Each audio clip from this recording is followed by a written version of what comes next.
alike. On behalf of the Montgomery Township Board of Education members, we welcome you to our Tuesday, January 24th, 2023 open public meeting session that we're calling to order now at 7:36 p.m.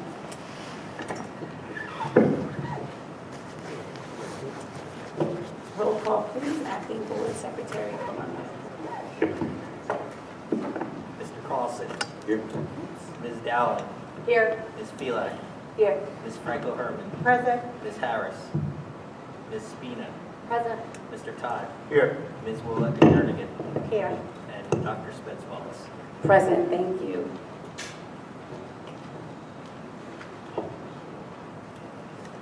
Everyone, please rise for the flag salute. To the flag of the United States of America and to the republic for which it stands, one nation, under God, indivisible, with liberty and justice for all. Everyone, please be seated. So the Montgomery Township Public School District is a public education institution that historically and currently operates with integrity and excellence. As a community, we will be respectful and polite, even in disagreement. We will value your perspectives, even in disagreement. Our curriculum and lessons rely on state standards and legislation, as well as fact and research. We are committed to implementing a high-quality, developmentally appropriate, equitable education for all our students, so they receive a complete education. In the event a community member's behavior and/or rhetoric is vulgar or offensive or profane or name-calling is promulgated, the board chair will immediately interrupt by announcing a point of order. In the event the noise levels prevents the board from hearing the proceedings, a personal privilege will be assessed. Should any audience member's conduct be disruptive, preventing the board from facilitating the procedures of the public meeting, we will immediately recess, resulting in the district's Director of Security to enforce our public meeting conduct rules. Finally, it has been the case where the board has observed video recording taking place at the public meetings. This is permitted as long as students aren't video recorded and the recording isn't disruptive to the governance operations of the meeting. And as iterated at each public board meeting, the public comment is 3 minutes for each community member. At the 2.5-minute mark, the board secretary will notify the speaker to wrap up their comments. We ask that speakers not specifically reference any board member, staff member, parent, or student to prevent the likelihood of the speaker's liability to judicial action.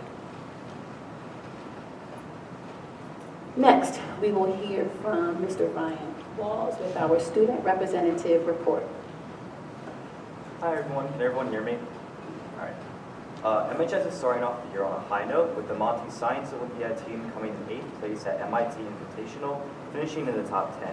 The team came in 1st place in Chem Lab and Fermi questions, 1st place in Monty A Codebusters, 2nd in Monty B Codebusters, and Montgomery A team came in 1st place overall in trial events. The arts department is thriving, performing 2 concerts in the past 2 weeks. MHS Robotics Club recently hosted a successful kickoff event, and the Montgomery Players' production of Grease is in progress. Seniors are getting ready for college, with many Montgomery students being accepted into their choice schools, early decision, and early action. Today is the first day of the 2nd semester, and classes are in full swing. All in all, a very productive end of the month and start of the new year. That's all. Thank you, Ryan, for that informative report. So now we will turn this portion of the agenda to Superintendent McLaughlin's report, which includes the Board of Education training on the roles and responsibilities of school board members. Good evening, everyone. Tonight there's going to be 2 presentations. But before I introduce our speakers, I just want to start with announcing that starting at the next Board of Education meeting, which will be Tuesday, February 28th, we are going to change locations of the board meeting. We're going to return to the Upper Middle School Media Center. And I also want to remind everyone that 6 months out of the year we have 2 board meetings, and 6 months we are going to continue with just 1. So that February there will be 1 meeting, but then in March there will be 2 meetings. So stay tuned to the postings. At Lower Middle School, I'm going to do their school leadership team share out. They're spending time planning this next week on the Social Institute session for the 5th graders. actually on January 27th this week. The school will follow the assembly schedule for the day. The lesson plan for the day is building a positive reputation, one voice at a time. And it explores how our choices in person versus our choices online can create a reputation and perception of who we are. Parents are able to access this lesson on a link that is in an email sent from the LMS administration. The challenge presented to the students will be to have them reflect on their online versus in-person reputation. Students will watch a short video followed by a reflection. At the high school, we're excited to have the return to our CBI program, which is our community-based instruction and work-based learning for our students. This valuable experience for our disabled students to actively engage in real-world skills and place theory into practice in authentic settings. Some of the places they go to are ShopRite, CVS, and the board office where they do work. There's a new course just started this semester at the high school called Power, Inequity, and the Human Experience. It began today, actually. Students will engage in dynamic discussions around topics relevant to the history of power and privilege and the impact on today's society. And as Ryan said, the Science Olympiad team was at MIT this weekend, placing 8th at the tournament, with some of the teams placing 1st in subsections of the competition, so we're very proud of them. At upper middle school, they have, since 2020-2021 school year, placed a strong emphasis on self-care for the students and staff as a priority. Tomorrow, they will continue their tradition of hosting a self-care day as they transition into the second semester. The Compassionate Care team has planned a full day that will focus on many types of self-care for students.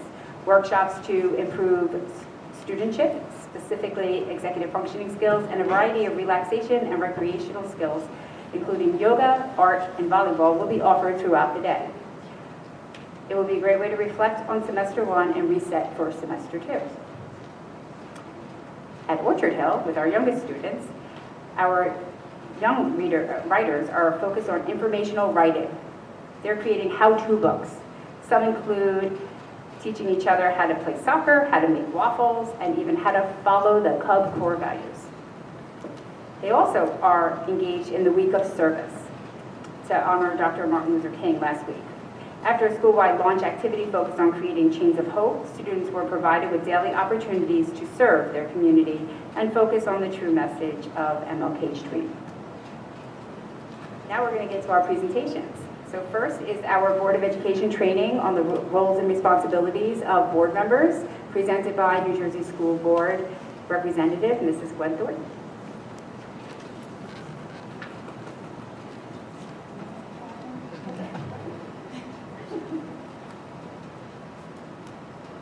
Thank you and good evening.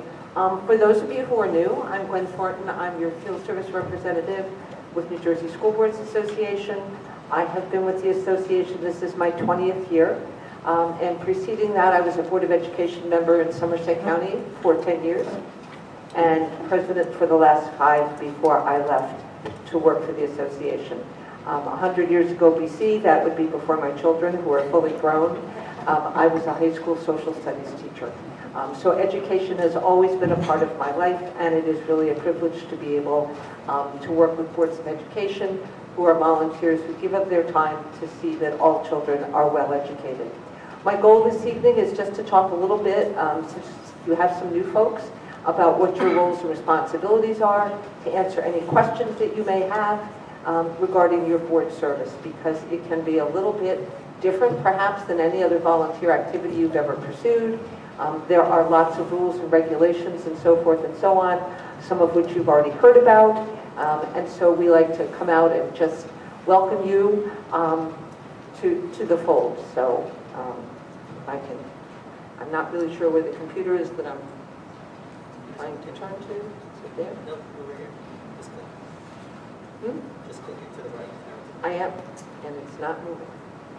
And you turn it on. It's the first key. Okay? There, I see it. Okay. So you may feel like this. Unfortunately, I couldn't get a deer to stand still, so I could get a picture of a deer in the headlights. So I used my cat. I felt like that the first Board of Education meeting I sat at. It can be a little overwhelming. And so our goal is to help ease that transition for all of you, and as a reminder to all of the seated board members around your roles and responsibilities and how to ensure effective meetings so that you are making the best utilization of your time and the time of your community and your staff who are present with you. Okay? Boards of education essentially have 4 functions. You are by design a policy-making body. Policy is a very powerful tool. It provides guideposts, if you will, a roadmap for your staff, your students, your community. It lays out everything you do and regulations that are developed by administration to enforce the policy you create provide the specific directions. You're also responsible for providing a program of quality instruction for student achievement, which is a planning function. That is something you do through various pieces throughout the course of the year, through the budget, through your education committee and the adoption of your curriculum and instructional program, the development and implementation of your co-curricular program. You provide for the effective management of the district by evaluating and employing your chief school administrator. That's your appraisal function. The Board of Education has 1 employee, and that's your superintendent. You hold the superintendent accountable for her or his performance, and the superintendent holds all other staff accountable. So in essence, you have 1 employee. You provide for 2-way communication between the community and the board through such vehicles as public input at your Board of Education meetings, from other kinds of public open forums that you may hold in order to provide an opportunity for the community to weigh in on the activities and business of the district. Okay? You know, the board represents the state as you are elected, and your authority is derived from the state. You are elected by your community, but your actual authority is derived from the state of New Jersey. And as such, you have that obligation to listen to all citizens and explain the needs of the school system as a whole to your community. All students, every policy and action that you take should be based on what's best for the education of all students to ensure there is equitable access to both your educational program in its totality as well as the co-curricular program. So what is really the role of the board beyond talking about your policymakers?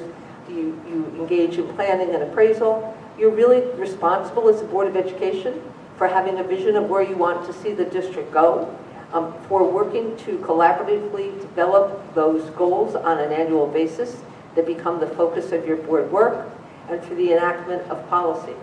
The superintendent, on the other hand, is responsible for taking those goals, developing objectives for implementation, putting into place procedures to make that happen, action plans that will move those goals forward, and as well as developing regulations for the implementation of policy. You should focus around your end results. What is it you want to see happen in your district?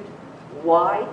How much of this and how much of that, right? In other words, how you want to allocate your resources toward your district goals. The how function of making it happen on a day-to-day basis is the responsibility. Who will be involved, what staff are needed, where it will take place, how it will happen. The board votes, and then based on recommendations from the superintendent, and then the superintendent will implement what has been recommended. Okay?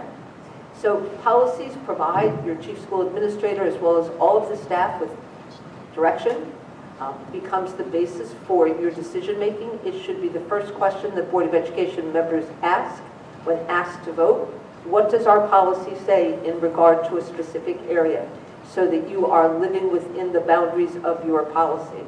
Okay? You should be visionaries, thinking about the future, not just this school year, but what does next school year look like and the year after that, so that you have a vision for excellence. And what does that mean? It's different in different communities. There are different expectations. Every school district that I'm in is unique. No district is not exactly like the district that you are adjacent to. You're not Hillsborough. You're Montgomery. You're not Princeton. You're Montgomery. It doesn't matter where you're located in the state. Each district has a unique climate and culture, and that's something that's important to remember. You're responsible for communications. Particularly important is that two-way communication and dialogue with your community. I would point out to you, however, that a Board of Education meeting is not a meeting that is designed for dialogue. It is a meeting of the board in public, and it is specifically designed by basis of the Open Public Meetings Law to enable the public to observe the Board of Education conducting the business of the district. The public is welcome to comment on the business of the district, but it is not designed to be a back and forth dialogue. The board should provide those venues and opportunities for the public to enable that dialogue at different times and places, depending upon what is going on in your district. But a Board of Education meeting is not designed for that function. Okay? So the superintendent's role, how is that different than yours? Well, they're the chief advisor to the Board of Education. They should provide you with background information, alternatives, recommendations. They are your liaison to the staff and should be able to translate the staff's needs and goals to the board, provides information and briefings on those items that require board action or attention so that you have sufficient information to make informed decisions. They should keep the board briefed on district operations so that you're in the loop and know what is transpiring. And then, obviously, they evaluate and assess policy implementation. So if there's a policy that's developed and put into place and it's not functioning the way the board designed, or it can't be done with fidelity because of operational issues, which sometimes we as board members may not have access to some of the pieces that might impede a policy from being implemented, the superintendent can keep you abreast of how those pieces are going once you create them. He or she is your executive officer, administers those policies, and runs the district on a day-to-day basis. Okay? Provides progress updating the board, keeping you abreast of any kind of emergent issues that may be coming forth, accountable to the board for how well the district is run, and direct staff member through personal action, delegation, and supervisory activity. That is the role.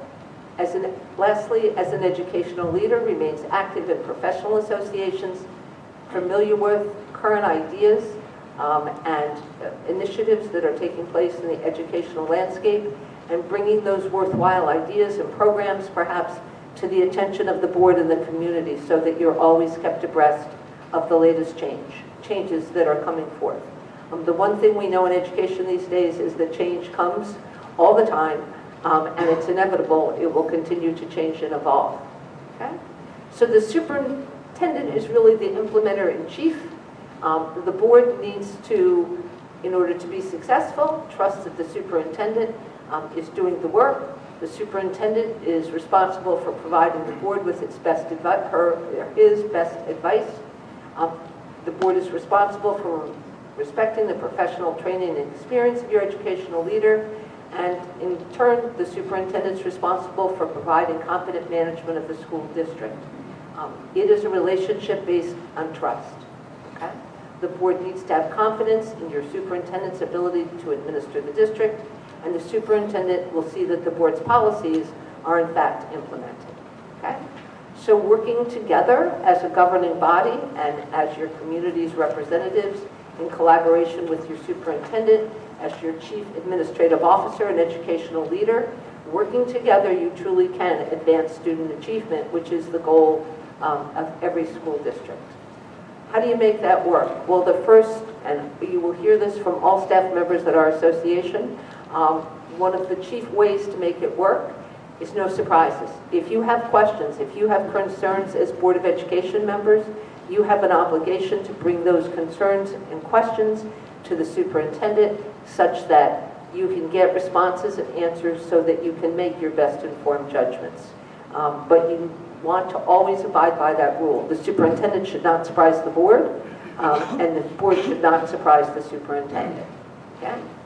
Another key to making a successful relationship here is following the chain of command.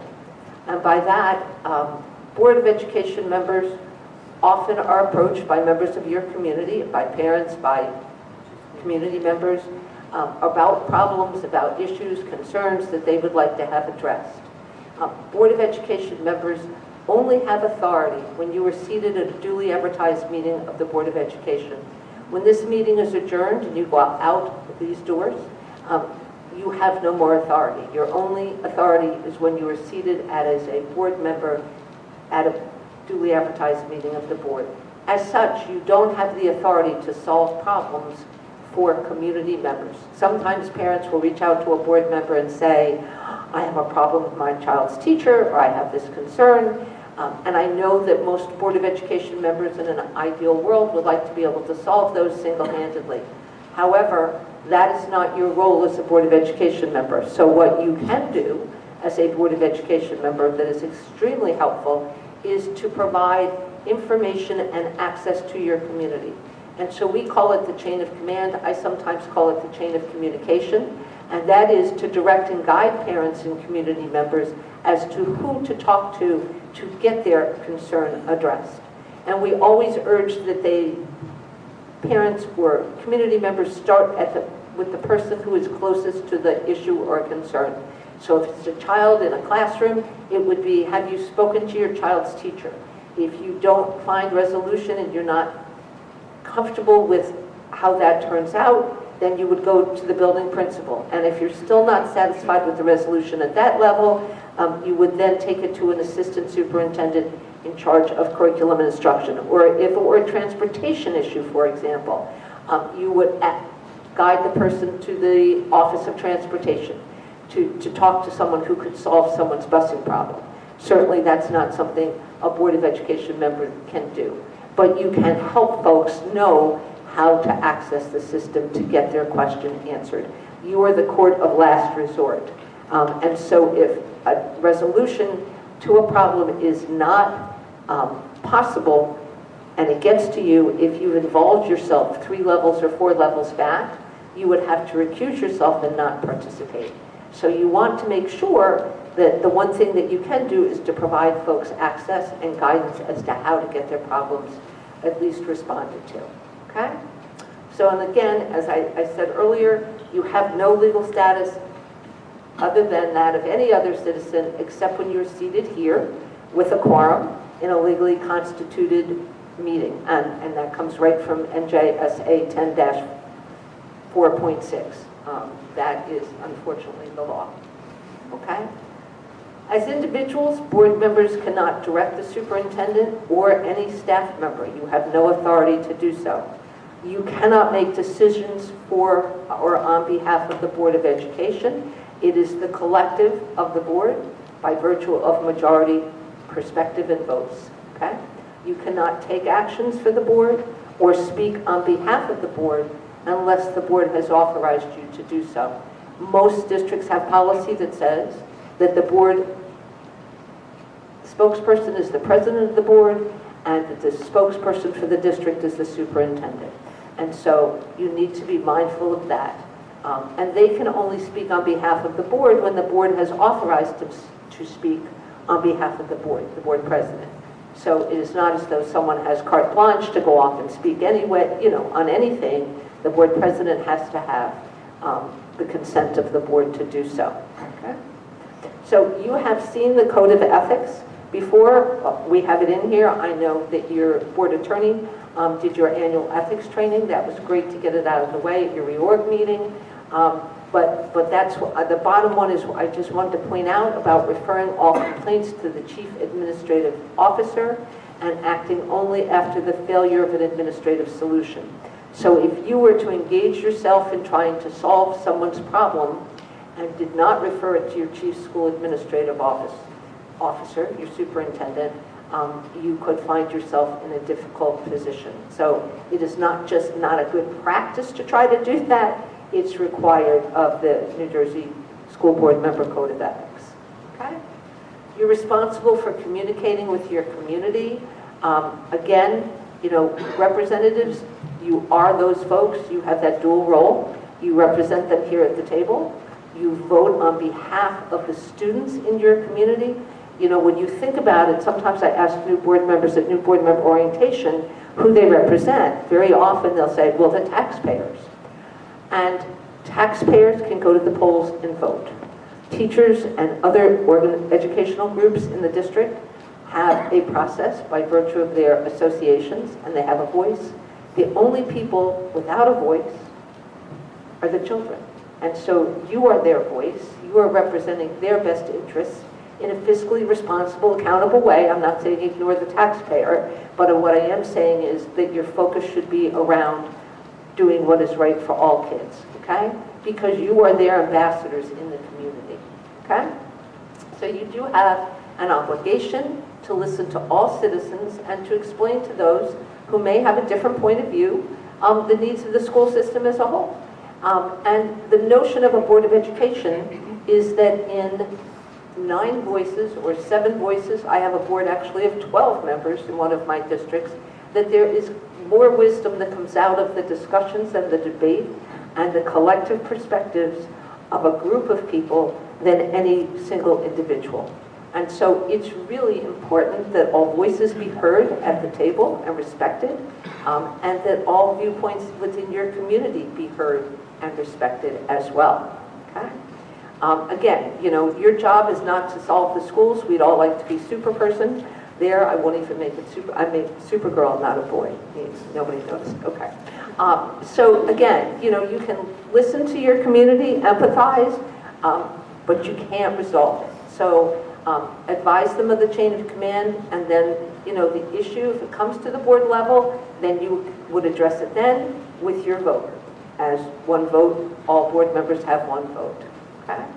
Above all, board members are responsible to and for all the schools, all the students in their schools all the time. So there are lots of norms and procedures and processes that are specific to your district. I know you operate by the committee system. I just wanted to say there's nothing in here particularly about this, but I just wanted to again say that if you are communicating with one another and you are doing it through your computers, just be mindful that you don't ever want to include names of individual students or staff in those emails. Be mindful of the fact that they're discoverable, and you want to be thoughtful in how you use those in any platform, but particularly with the use of social media, just to be really mindful of that. It is a minefield, and you don't want to find yourself crossing over that boundary. Okay? I've included in your packet a sheet on the most difficult things to learn. That really is designed for new board members, just to give you, you know, some sense of the things that across the country Board of Education members have struggled with, because it is such a different role than perhaps you are used to in your other volunteer work, and also a copy of the Code of Ethics. And that really concludes it. I like to keep it short and sweet. I spend my days talking to Board of Education members. I am always available if you want to call or email me and have questions. I don't share your calls or your concerns or your questions with any other member of the board or your school district or anyone remotely connected to Montgomery. We are there as a resource for you. Sometimes board members have questions that they don't want to ask a colleague because they think maybe they should know the answer already and they don't, or they think it might be, you know, a controversial question, and we are there to provide that resource for you. As your association, we have a labor relations department. We have a legal department that does not provide legal advice, but will provide you with legal information. We have a governmental relations office that advocates for public education, that is governed by our delegate assembly. The delegate assembly is made up of one representative from every school district across the state. It's not what we say we should advocate for, it's what our member districts say that the association should advocate for. We offer also, you're required as new board members and as experienced board members, and I just got a note today about folks out of compliance. You are the most well-educated board members in the country, by the way, so my hat's off to you for that. You are required in the first year of your service to go to new board member orientation. In the second year of your board service, you're required to go to Gov 2, which is finance and labor relations. In the third year of your first term, you're required to go to a program on curriculum and instruction, teaching and learning. And then, because you will have enjoyed your board service so much, and you run for re-election, who's laughing? And you run for re-election in the first year of every term subsequent to your first, You take 4, which is legal updates, to go over any kinds of changes in laws and regulations and so forth and so on, just to keep you abreast of those changes. So those are programs that we offer both in person and online, in virtual hybrid, so that you have the opportunity to take it. You don't want to get that out of compliance letter from the SEC at the end of a year that says you haven't taken your training, because you are subject to New Jersey QSAC, New Jersey Quality Single Accountability Continuum. It's the state's monitoring program in school districts. It takes place every 3 years, but it's based on 3 years. And you will lose points on the governance district performance review if you have failed to take your mandatory training in the required timeline. So you don't want to put your district in that position to be losing points on your governance district performance review. I got through it without using the acronym and remembering what they all mean. You will find also online, we have a wonderful glossary of educational acronyms, because you will find that there are millions of them, second only to the federal government Department of Defense, till we have just about as many acronyms. So you may want to check that out as well. And if you haven't been to our website, it is a wonderful wealth of information that can benefit you. If you have questions, you can go to any of the departments. We also have a policy department if you're looking at revising policy. Even if you use Strauss-Esme, you can look at our model policies and compare them, because you want to customize them to the Montgomery. So that's another benefit as well. And that's something that's available to you as board members. So, do you have any questions that I can answer? I have a question. Sure. Because I really like that you highlighted the fact that one of our responsibilities is to represent the community and answer their concerns. But then we also have only 2 people that are allowed to be the spokespersons on behalf of the board. How do we help those people? Because the backlog probably of the responses that community is waiting for is building up. So how do we help them? You help them by providing them with guidance and support. The board needs to speak with one voice. You're a board that makes decisions by majority, and what gets written reflects the decisions that have been made by the majority of the board. I think that's wonderful of you. I wish that there were a way to make that happen. But it is far better to have a consistent message than to have various messages out there simultaneously. And that can become problematic when there's a lot of different perspectives on a board and different voices responding to the same question. Thank you. I have a question as well. Thank you so much for this. This is very helpful. Just one of the things you mentioned on the role of the board members and how powerful a board can be if they collaborate and have discussions and talk about issues and address them. In what forum would be best for board members to really dive deep into any area of concern, whether it's coming from community or internally? Well, typically you, and here I know that it's true, you operate by a committee system. So typically committees are those areas where board members do a deep dive into those areas of interest, whether it's curriculum, whether it's policy, whether it's the budget, no matter what the issue is or the concern. And so that typically gets done in committee meetings, and then the committee reports are sent to the board. So if you get a committee report and you have a question on something that took place, say, in finance or education committee or policy committee, as a board member, it's your responsibility to reach out to the chair and say, I have this question. That enables the chair to get in touch with the liaison or to whoever they may need to get in touch with to have the information so that they can respond to your question. And that is a process. Nothing should reach the board table that hasn't been vetted through committee, right?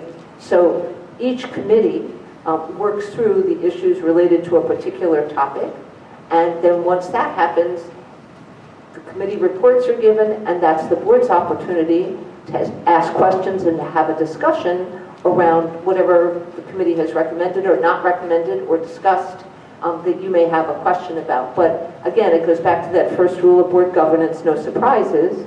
If you have a question prior to a public meeting, you should let the chair know so that the chair can make sure that either the administration brings forth the required information necessary or that the chair has it and can give it to you. You're welcome. Hi, thanks for that.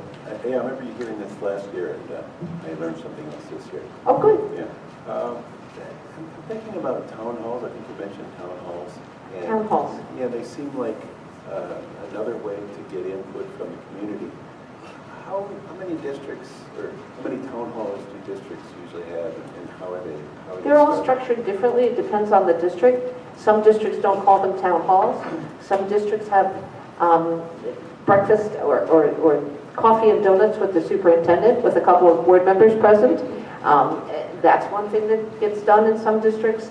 I have some districts that do it through topical meetings based around curriculum and instructional programs to give it a little more shape and focus rather than just sort of a free-floating, free-focused, or unfocused, I would say, meeting to provide some structure. So there are a number of different ways that districts do it. I have a superintendent of one of my K-8 districts that literally goes out to the parking lot because so many kids are dropped off in this particular district, right? And just ask people to come in and talk to him and sit with him as a way of gaining feedback. So there are a lot of different ways that districts do it. I think it's very beneficial to have a topic so that it's a focused meeting around a particular concern or a particular initiative that the district is undertaking.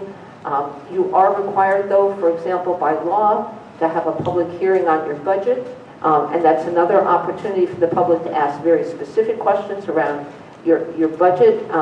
There are some districts that will hold a board of the whole for a finance meeting on the budget. Your BA is going to just want to kill me. I got to tell the truth. To enable the public to hear the board discuss the budget, right, as a way, and then for them to ask questions and weigh in on. So there are a number of different ways you can approach different topics so that you have more of that two-way dialogue that's not at a formal board meeting. Because, again, a board meeting is designed for you to be able to conduct the business of the district. Board meetings that run till 1 o'clock, 2 o'clock at night, no one is making good decisions at 2 a.m. either after having worked or done whatever they're doing over the course of an entire day. It's also incredibly stressful for staff that may have to travel far and get back here the very next morning. And it's not very respectful of your community either because a lot of them work too and have kids at home or whatever. So, understanding the purpose of a board meeting, understanding, how you can be most effective in conducting that is very helpful. You're welcome.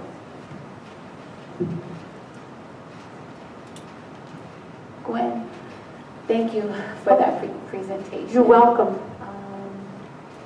Could you provide some more specificity in terms of communication protocols within members of the boards of education, specifically around committee and the purpose of the committees and the parameters of communication with the committees? And then if you can go into what is the regulatory best practice, recommended for board members when they're communicating with one another during non-open public meeting sessions. Okay. So there are a couple of points that I think are worth making. One is you should, in respect to the Open Public Meetings Law, you need to be very careful with how you use emails. Emails should generally be used for informational purposes only.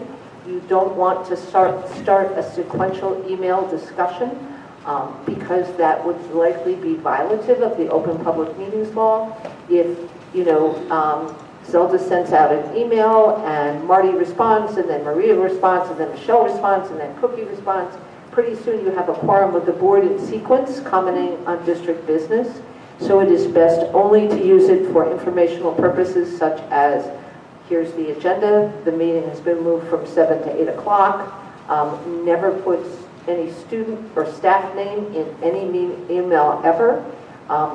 We recommend, and I'm sure you can bet it was Steve, Mr. Fogarty, that you put on the bottom of your emails, do not hit reply all ever, because you don't want to email a quorum of the board. It's violative of the Open Public Meetings Law, and that is not something you want to have happen. And, you can also add the tagline, this is for informational purposes only. Again, you just need to be mindful of that. Again, how you use it can be very beneficial. I know it's a shortcut, it saves time, but I always urge board members, if they really have a concern, pick up the telephone and call whoever it is that they need to talk to and have a discussion. You cannot read tone in email. You just can't. If you're positively inclined towards someone and you read an email, you probably see it one way. If you're not as positively inclined towards someone and you read an email, you may see it completely differently. So that is very difficult sometimes to interpret that. So I would really encourage you, if you have a question or a concern, to pick up the telephone and call the appropriate individual, the chair of the committee, the superintendent. Let the person know what the concern is. Okay? Also, I would just suggest that, and this never goes over well when I say it, so I apologize profusely, but you really should not be texting on your cell phones during board meetings. I sat on a board of education. I had children who were little at the time. I survived without my cell phone. I remember life before cell phones. I recognize that we all have families, perhaps, and there may be emergencies, but it can sit on the top of the table, face down. You can put it on vibrate. If there's an emergency, you can pick it up and look at it. If you need to take it, if it's a problem, you can excuse yourself, go out, call whoever you need to call, do whatever you need to do, but to be respectful of each other and the public, because the perception, of the public is important. As Mr. Fogarty said to you, it's not just a potential violation of the code of ethics from your actual behavior. It can be the perception that there's something going on. And if you see board members all sitting there texting on their phone, the notion is they may be texting each other as opposed to talking to one another, which really is the whole antithesis of having a board of education, right? We can all have a conversation with one another. And so I would encourage you just to be mindful of that. It was a problem in some districts when we first had computers, and they were large, because in the old days, and I go back a very long way, they were very large. And I remember going to a board meeting, and it was an all-male board, I mean nothing rude about that, and they were all sitting up here, and they all had really large, twice the size of your laptop screen there. You could not see one single face. I knew them, but not everyone in the public knew who they were. And I said, guys, put down the computer screen. You couldn't even see their eyes. Now, we've improved because they're smaller and everybody can see. Of course, I've had trouble seeing this computer screen that small, but nonetheless, we haven't improved that situation. So I would just encourage you just to be mindful, of that factor. So you want to be listening to one another and also to the public. I think that that's an important piece. Okay? Anything additional? Are there any other questions by board members to Glenn at this time? Okay. Thank you, Glenn. You're welcome. It's a pleasure. And again, I look forward to seeing you all soon at a training or a program. Yes. And if you have questions or concerns, don't hesitate to email me. I'll call you back. Thank you so much. Thank you, Glenn, so much. Glenn?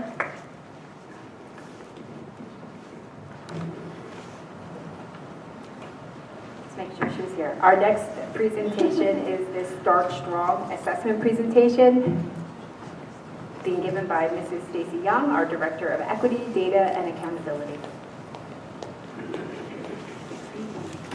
Good evening, Ms. Young. It's good to see you today. It's good to see you too. Good evening, everyone.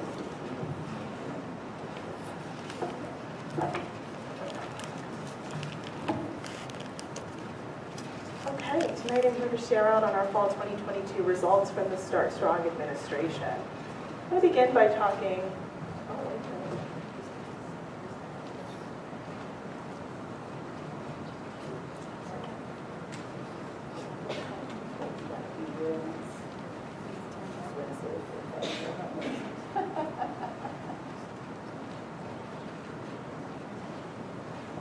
Is it on?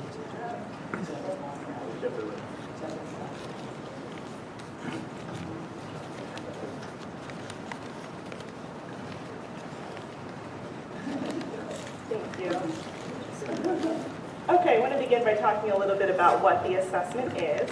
Start Strong is a state-mandated, meaning required assessment that was administered to our students in grades 4 to 10 for English Language Arts, grades 4 to 8 Algebra 1 Geometry and Algebra 2 for Mathematics, and grades 6, 9, and 12 for Science. What's unique about Start Strong as opposed to other standardized assessments is that it assesses students on a subset of prior year academic standards. And I'll talk a little bit more about what that means on the next slide. It was administered in about 45 to 60 minutes per subject, and it was able to provide some immediate results to our educators through the assessment platform. Our students took Start Strong between September and October of this past fall. You might be asking yourself why our students took Start Strong. And Start Strong was really developed in response to the COVID-19 pandemic. So the state of New Jersey is hoping that it just provides us an additional data point alongside all of our existing data points and just gives us some more standards-based information about our students. It's not intended to replace any of our local benchmarks, and it's not intended to replace the upcoming administration of the spring 2023 NJSLA. As I just mentioned, unique to Start Strong is that it assesses students on prior year academic standards. So as you can see here in this chart, on the left-hand side are the content areas that were assessed, ELA, Math, and Science. And in the center there are the grade or course that a student is in currently, and then to the right is what they were tested on the assessment. So for example, if we're just looking across that top row in English Language Arts, if a student is in grade 4 currently, then they were assessed on grade 3 standards. Or if a student is in grade 7 currently, they were assessed on grade 6 standards, so on and so forth. Start Strong produced results in 3 levels. As you can see here, level 1, 2, and 3. Level 1 indicates a student may need strong support in a particular subject area. Level 2 is some support in a particular subject area, and that level 3 is less support. And it's organized in sort of your traditional traffic light colors to make our analysis a little bit easier. And finally, some reminders straight from the New Jersey Department of Education. Of course, they want us to keep in mind as we review assessment results the impact of COVID-19 on our students and on learning. They strongly discourage any comparison of Start Strong data to NJSLA data because the tests are not comparable. They did not provide any statewide comparison data, so you will not see that represented in this presentation. And again, please note that the Start Strong assessments are not designed to predict future student performance on NJSLA. So we'll start first by taking a look at our district data. We're looking here at English Language Arts, and going across the bottom are the grade levels that were assessed, and then all the way to the right you'll see an average of all of those grade levels. And we're going to be focusing our attention on less support needed, which is in the green.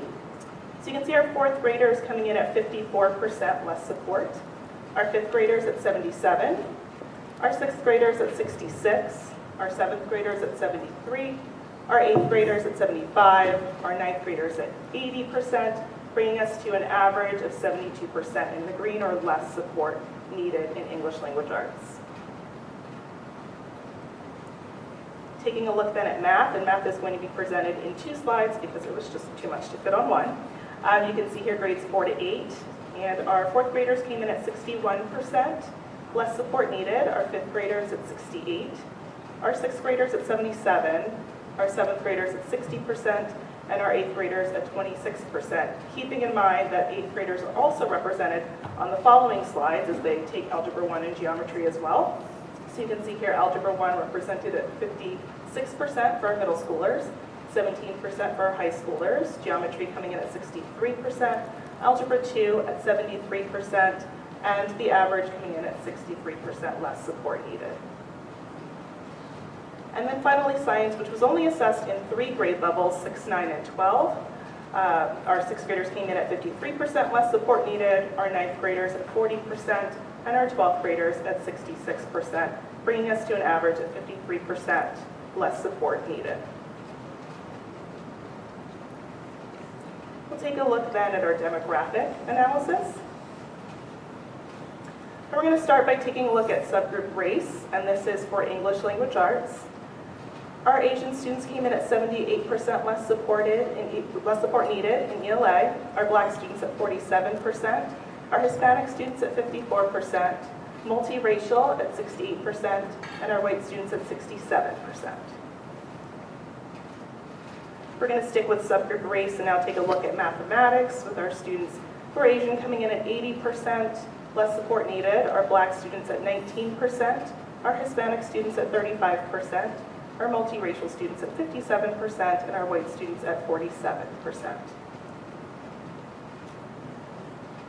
And then finally, again, sticking with subgroup race, this time taking a look at science, our Asian students at 63% less support needed, our Black students at 26%, our Hispanic students at 25%, multiracial at 59%, and a white at 45%. Moving into subgroup gender, and we're back at English language arts, we can see our female students came in at 75% less support needed in English language arts, and our male students at 69% less support needed. Subgroup gender continued, this time mathematics. Our female students at 59% less support needed, and our male students at 66% less support needed. And then finally, subgroup gender for science, our female students at 51% less support needed, and our male students at 56% less support needed. And then finally, subgroup program, we're back at English language arts. Keeping in mind with subgroup program that a student can be represented in more than one category. So you can have a student that's an English language learner that also qualifies for free and reduced lunch. So keep in mind that students will be counted in more than one. So for English language arts, the students who qualify for free and reduced lunch came in at 32% less support needed. Our students receiving gifted services at 96, Section 504 at 68. Our English language learners, or ELs, at 56. Special education at 38%, and gen ed at 77% for English language arts. For mathematics, sticking with subgroup program, our students who qualify for free and reduced lunch at 19%, less support needed, gifted services at 97%, Section 504 at 57%, our English language learners at 51%, special education at 21%, and general education at 69%. And then finally, science, free and reduced lunch at 13%, gifted services at 82%, Section 504 at 57%, our ELs at 29%, special education at 16%, and general education at 59%. That concludes the data portion. I just want to take a couple of minutes to talk about some notable achievements and interventions. So a couple of highlights, keeping in mind that Start Strong was really in response to the COVID-19 pandemic and the impact of that on our students and their learning. I just wanted to highlight a couple of areas. I took a look at 2021, and we can see here in 2021, our sixth graders were coming in at less support needed, or in the green for mathematics at 61%. We can see this year they're coming in at 77%, so some considerable growth there. Algebra 2, we see that similarly, that in 2021, our students were coming in at 34% less support needed. This year coming in at 73% less support needed, or in the green. And the same could be said for our English language learners, or our ELs. In 2021, for ELA, coming in at 27% less support needed, this year at 56%. And in math for our ELs, 40% in 2021, 51% in 2022. So definitely seeing some growth as a result of being back to a quote-unquote normal school year. And finally, in terms of some interventions, we've had the opportunity to talk through a few of them, both in the October assessment presentation and then most recently last month in the December assessment presentation. So for this month, I want to highlight something new, which is our Beyond the School Day program, which we're very excited about. That will be implemented very shortly in February. It will run through April. And that program is for our students who demonstrate the need for additional targeted support as determined by assessment results. We've got a really phenomenal group of teachers who are going to be working with those students in those sessions. in either English language arts or mathematics or both, depending on what a student qualifies. And we're very excited to get that up and off the ground in the next couple of weeks. And that concludes the presentation. I'm happy to take questions from the board. Thank you, Ms. Young. Certainly. Stacy, thank you for that presentation. The Beyond the School Day program, does that involve, does it have a busing element to it? So students can stay beyond school day and effectively have that? Correct, yes. So our students who are in elementary will actually meet before the school day because that's what works best in their schedule, and then our older students will meet after the school day. I have a question. So based on those graphs, we see that approximately half of our population of students really require intervention. So approaching that issue with individual intervention programs clearly may not really be effective. So I see on this slide that there is a middle school course update that I would imagine that you started looking into, like what is happening in the classroom. Maybe we need different structure. What is happening in different schools that would maybe assess what's happening in the classroom so we can address the issue with the entire population. Sure. We'll speak first specifically to your bullet point on middle school. You're absolutely correct. Based on the results of the 2021 Start Strong, our math department took a look at that data and decided that it was important to take a look at the standards and see if we needed a realignment with our courses, and so that is currently underway, and that is in direct response to the data. In terms of other interventions, I think it's important to mention that we are always implementing interventions on a day-to-day in our classrooms. New Jersey uses a tiered system of supports. It has 3 tiers, tier 1, 2, and 3. Tier 1 is the universal supports. They're available to all students, and that's that natural differentiation that happens in the classroom. So things like a graphic organizer or different audio or visual options for a student or different text, something that a teacher is able to swap or add in addition to for a student that's struggling. If a student continues to not show growth with those supports, then we move into tier 2, which is targeted. It's small group instruction. It could be in the classroom. It could be out of the classroom. Things like our academic support program fit into tier 2, etc.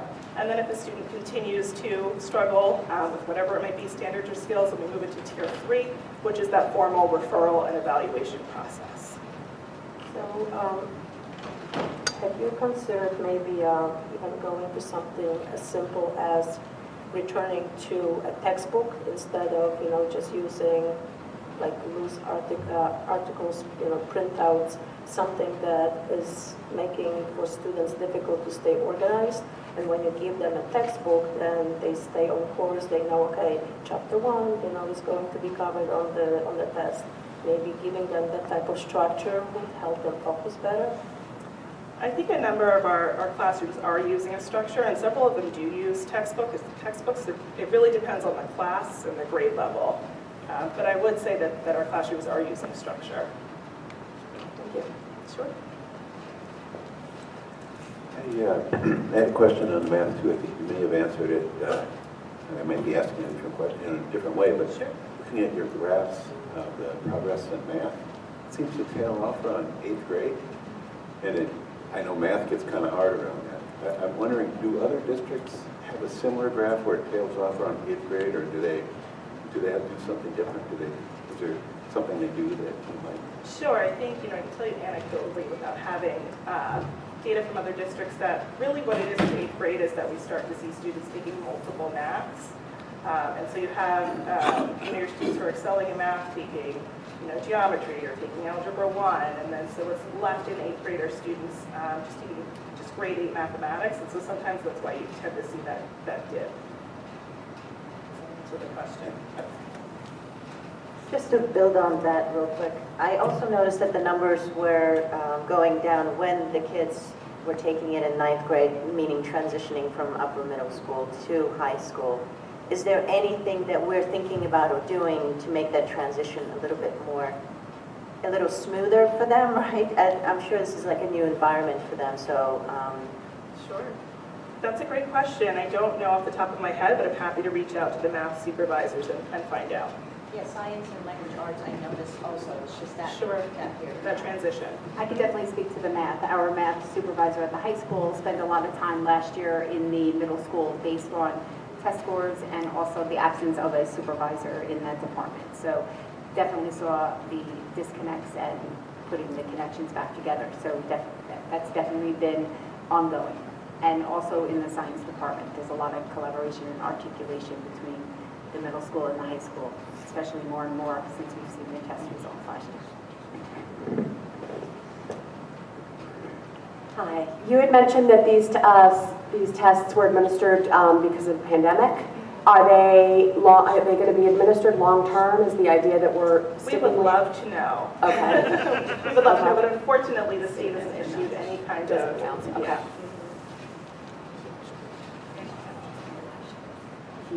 Okay. Any other questions? Okay. Thank you very much. Thank you, Ms. Young.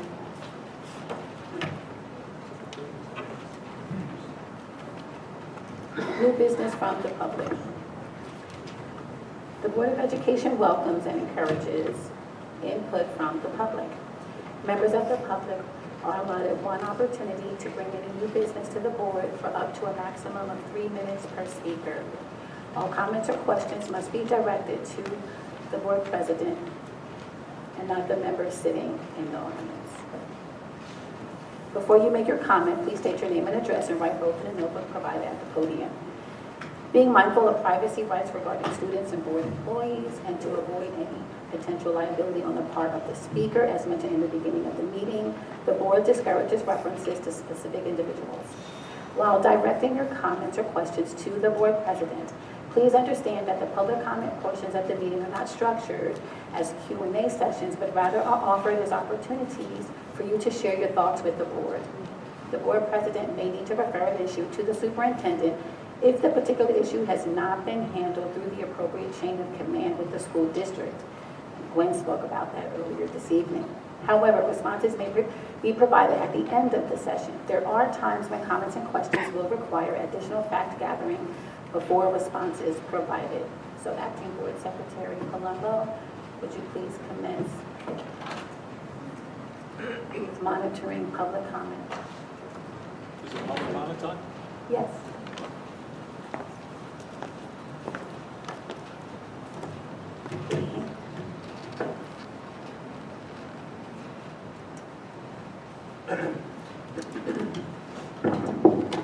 Can you hear me with my mouth this far away? Okay, Jeff Grant, 6 Livingston Drive, Belmead. Madam President, I wanted to talk about your remarks last meeting regarding Harmonica Sunbeam, the debacle. Drag Queen, you indicated that the administration made the decision. That was right after our attorney, Mr. Fogarty's 55-page slide deck titled Board Governance and the School Ethics Act explained that the administration is accountable to the school board. So what that means is you really are responsible for setting the policy.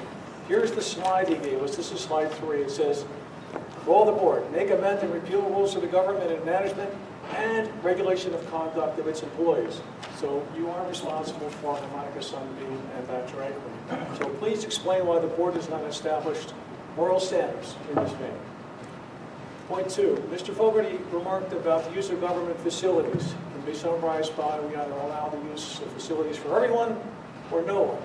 You might recall in my reporting in previous meetings that I was twice discriminated against by the MTEA when I attempted to attend the Harmonica Sunbeam Drag Queen Story Hour. The board has a 2-tier discrimination policy, one that allows the MTEA to bring in immorality to our body and another to bar parents like me from observing. Can you please explain the basis for your dual standard? Mr. Rubenstein, his presentation on January 4th on his collaborative school leadership initiative. During the Q&A period, he indicated to me that he has a different presentation for executive audiences, which I thought we were. After my multiple attempts to email him, emails, leaving voicemails, he promised to get me the executive version. I never received it. Why didn't this body demand to have an executive presentation in the first place? And why doesn't this body needs to find out from Mr. Rubenstein why he felt we were not suitable for him in the first place. Mr. Rubenstein rallied off a bunch of management consultant names, name dropping during his remarks. And remember one, Edward Stemming. Edward Stemming is a statistician in the manufacturing world. He did time and motion studies, nothing to do with school management. I, however, did not hear Peter Drucker. He's known as the man who invented management. His most notable statement was, performing responsible management is the alternative to tyranny and our only protection against it. One of his slides shows the union and the management together. This is not responsible management. This leads to tyranny, and Mr. Drucker warns of it. And he also had a slide deck with a lot of statistics, student performance, this and that. Here's an example of one. No scale on the y-axis, no scale on the left axis, and no statistical significance in between. Mr. Rubenstein's presentation comes under the category of Mark Twain. There's three kinds of lies. Lies, damn lies, and statistics. Madam President, you're responsible for bringing this into our House. What do you have to say for yourself? Thank you.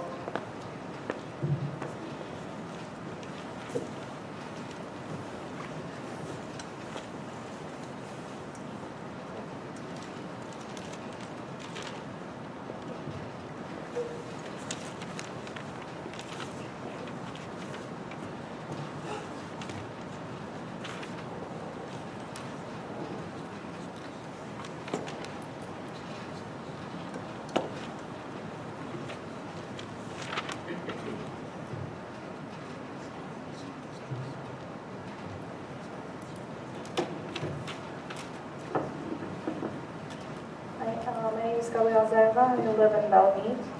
On December 14, I made a request that the board provide documentation on an event where school hosted congregation of South African Teachers Union. I was told there is nothing available. At the last meeting, I asked why there is no documentation or agenda or any mention since board members attended it. I have not gotten that answer yet. I was hoping that you can either email it or provide it at this meeting. I also wanted to thank you for listening to our concerns and bringing Mr. Rubenstein here for presentation. It was, however, disappointing there was no real data or research shared and benefits specifically to us. That is why I asked Mr. Venanzi for more information, and I was told it can be released to me if I provide a deposit of $1,900.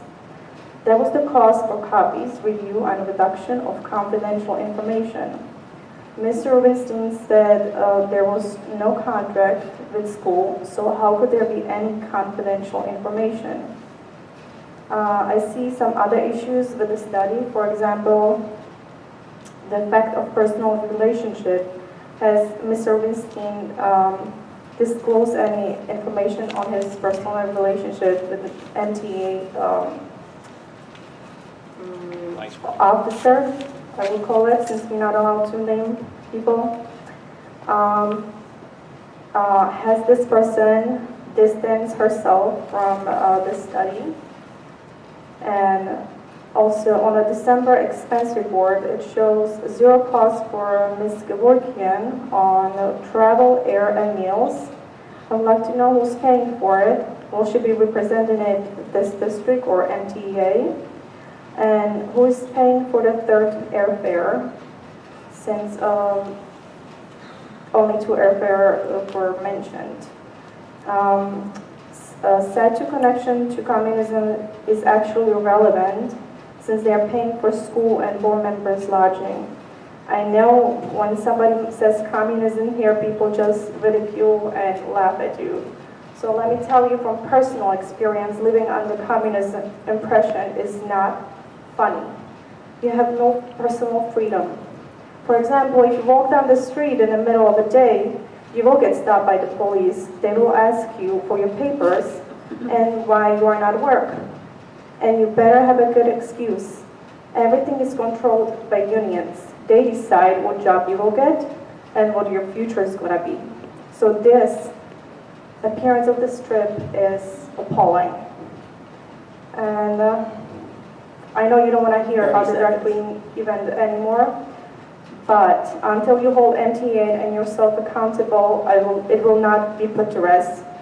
Did you look into why MTA used school resources to distribute flyers to parents and also posters were placed throughout the school? If I have an event at the school, after school event, will they do the same for me?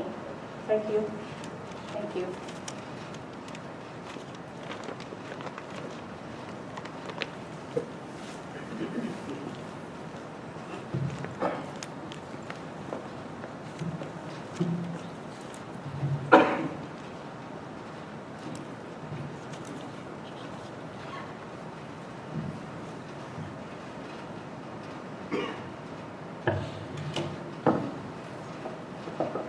I'm not as tall as you, Jeff, but taller than Mention you. my name. Can't mention names. I'm instructed to the president. Hi, good evening. Francine Pfeffer, 5 Mystic Drive, Skillman, New Jersey. So when my son was in 5th grade, he said, "Sometimes I wish I weren't Jewish." And I thought this was about Christmas or Sunday morning Hebrew school, so I was floored when he said, if I weren't Jewish, I wouldn't have to worry about anti-Semitism. Some people think this district is going in the wrong direction, sacrificing children's learning at the altar of diversity, equity, and inclusion, focusing on social-emotional learning at the expense of academics, choosing classroom materials and books with inappropriate content and not enough rigor. I grew up in a very small town with only a handful of Jewish students. Different, I experienced anti-Semitism and it hurt. And while it's true that as a liberal, progressive, modern Jew, I can hide that identity, but why should I have to? I think I was about 7, it was the summer, short sleeve weather with my extended family. The silence was palpable at my 7-year-old innocent question. What are those numbers on your arms, Aunt Helen, Uncle Anshel? Knowing that my family was killed in gas chambers because of their identity, that really stuck with me throughout my life. I think we should all be free to talk about our beliefs, our core values, our gender identity, our sexual orientation, whatever it is. But that can be uncomfortable, even threatening when you disagree with an identity, a belief, or a value. Children first. Putting children first means that we make sure that children and young adults see themselves and their families reflected in the materials they use at school as a natural part of their school day. Jewish, brown, straight, gay, black, white, Hindu, Muslim, Sikh, Catholic, Jain, transgender, single parent, same-sex parents. Children need to see other people and their families too reflected in those materials to learn about each other and to learn to accept differences. We live in a country where, not too long ago, segregation was legal, black and white people couldn't legally get married, and Americans of Japanese descent were put into concentration camps. If we allow schools to do their job, children will learn that they can agree to disagree on differences and still have civil conversations. We can disagree with drag queen shows and choose to not attend instead of attacking the organizers of those shows. Putting children first means equipping them with the skills they need for life, which includes exposing them to views different than their own, even ones we might find threatening, so that children learn to live with views that differ. It requires that we, the adults in the room, model that tolerance. We need to accept all differences and stand up for people different from us so that kids feel seen and safe. That is at the core of eliminating harassment, intimidation, and bullying. My grandfather, who left Hungary in the 20s, the 1920s that is, to escape anti-Semitism, taught me not to hide my identity. Always tell people you're Jewish, then they can't say they hate all Jews. Please be an upstander for every kid who's a little different, and help me raise my son in a world where he doesn't have to fear anti-Semitism. Thank you. Thank you.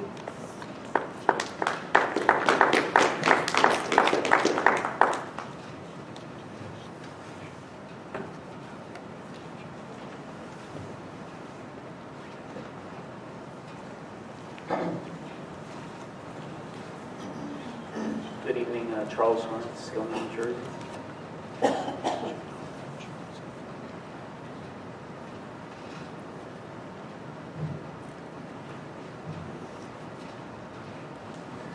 My only question is, I had presented previously many questions that Janet Church had sent to the board. I presented them publicly, and I've sent at least 2 emails to the board asking for updates. Never did get an update. It's probably going on 5 weeks now, so I don't know if there's a requirement. If a member of the public sends questions to the board, whether or not they're supposed to be answered or not.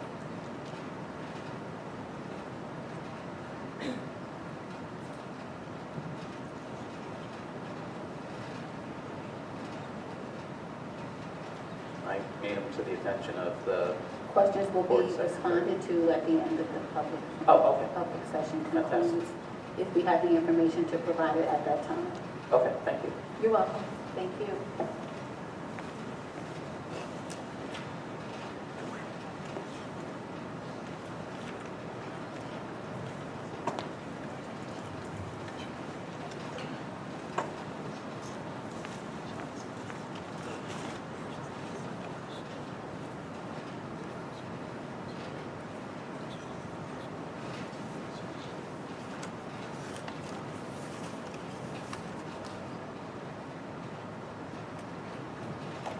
Hi, my name is Han. I actually have a question about this GPA conversion for Montgomery High School. I checked the program of study and found out that at Montgomery High School, for example, score 90, if a student gets a score 90 at Montgomery High School, this will be converted to unweighted GPA of 3.5. But at Princeton High School, they will convert it to 3.7. And at Westminster Plainsboro High School, it will convert it to 4.0. So among these nearby high schools, Montgomery High School conversion gave the students lowest GPA in this way. And if you check other spots, almost same. And I'm wondering why this happens. So seems this already happened in many years.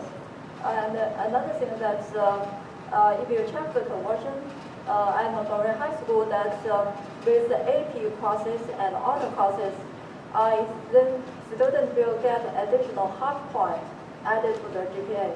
But at Westminster High School and Princeton High School, with the AP course, students will get additional 1 point.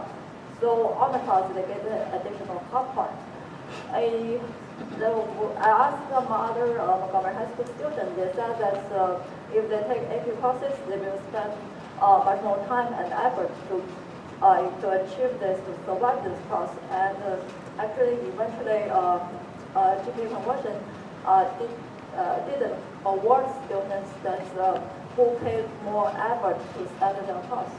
So this is my question. Yeah, that's it. Thank you. Thank you.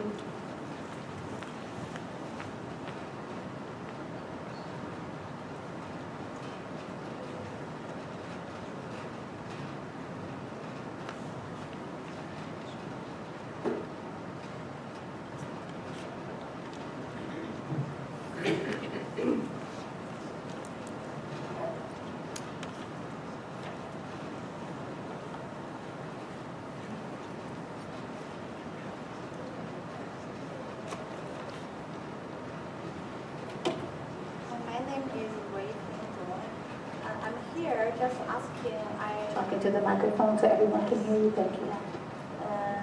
as I know, they're gonna have an administrator meeting every year for course, like to review the program of study. Is that true or not? I'm not sure. Administrator, it's called administrator meeting. So I just wondering when it's gonna meet, the people gonna meet, and then how they decide what course the high school are gonna have, and what's the change they're gonna make.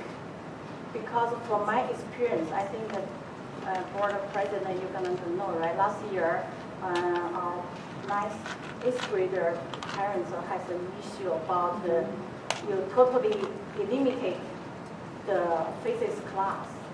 Even though the advanced math student meet the prerequisite for AP Physics 1, but eventually we still cannot get this course for 8th grade last year.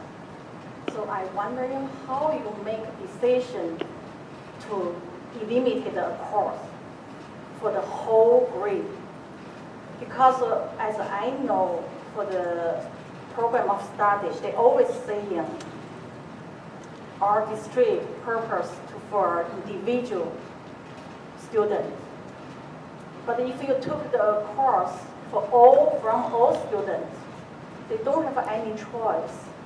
For example, my son, right? He has to take AP Physics 1 next year. So that means he used 2 years to finish the course related with physics. That means obviously he lost 1 year other than the other people who doesn't interest in physics. Right? Yeah. And also for AP Computer Science, today I 30 know seconds. we only have one computer science teacher. Is that true or not? I'm not sure you know that or not. We have 1,600 people, students. We only have one computer science teacher to teach foundation of Java and AP computer science. I think we should hire more computer science teachers to meet so many needs from our kids. Because as I know, yeah. Thank you. She mentioned a meeting at the beginning. Did you understand what she was asking? So you're going to answer that one, right? Right. Point of order, Board Member Carlson and Superintendent McLaughlin will reply accordingly at the conclusion of this new business public comment time. So Thank you you. understood what she was asking. Thank you.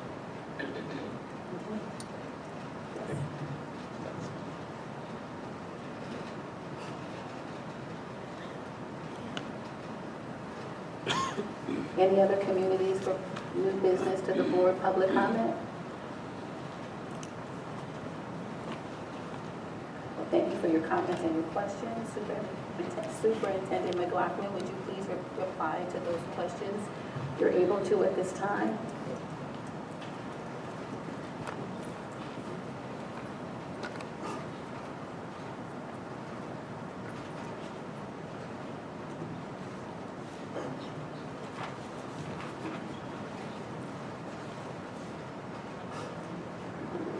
So there was a question about GPAs. I'm not sure if you spoke with the counseling department at the high school. They can better get into how they're calculated. We do give 5 quality points for honors and AP classes for the weighted GPA, but most colleges will do their own weighting based on the school's weighting grading process. So that doesn't impact GPAs going into college. And then the last question, the meeting to review the program of studies. So the high school meets every year. The board just approved. Yes, it was a board approval in the December meeting, I believe, or maybe the January meeting, because the course of studies is already out there for students for course selections coming up in February for next school year. And Superintendent McLaughlin, could you provide some more detail? She also asked about how, what contributes to those decisions with the selection on the program of studies at the high school. So the state standards obviously will dictate by grade level what's being taught. And then for electives, it's student interest. They meet with students, they get an understanding of the needs. We do have enough sections of, I think you would say, AP Computer Science. What happens sometimes is there's underclassmen are not given the seats. The priority is to the upperclassmen for those courses, but they're able to take them then when they're upperclassmen.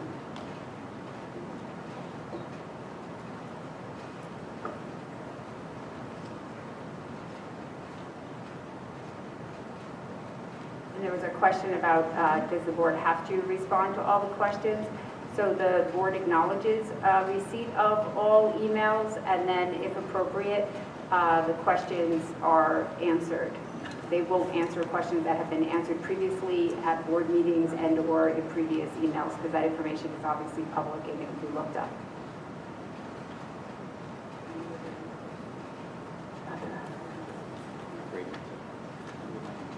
Thank you, Superintendent McLaughlin. Can I ask Now a we will follow-up question transition, here? pardon? Can I ask a follow-up question?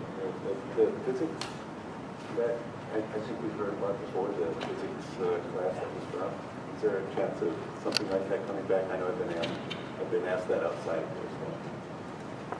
Well, that happened a few years ago, and that was actually the board's decision to eliminate, well, you weren't on the board, but it came from the public, the community wanted physics first to not be in the high school any longer, and it took 2 years for the process to occur, and it's been in place for 3 years now, I believe. And freshmen are not permitted to take AP courses.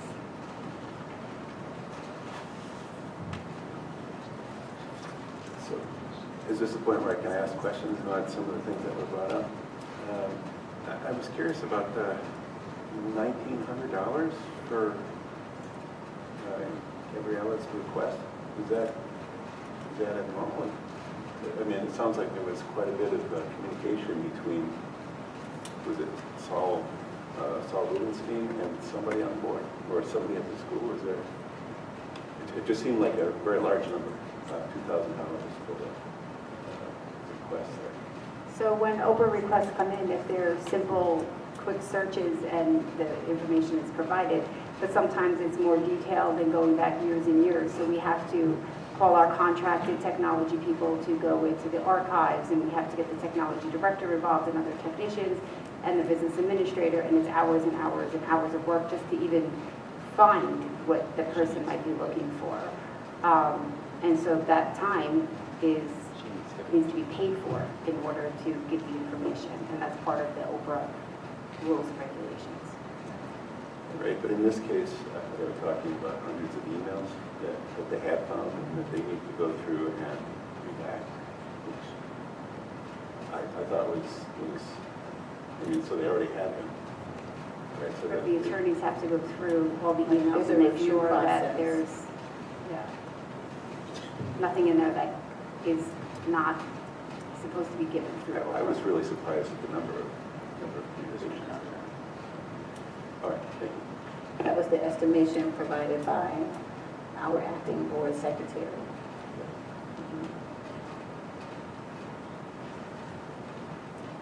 I actually have a Thank you, Board Member follow-up Carlson. question. I'm sorry.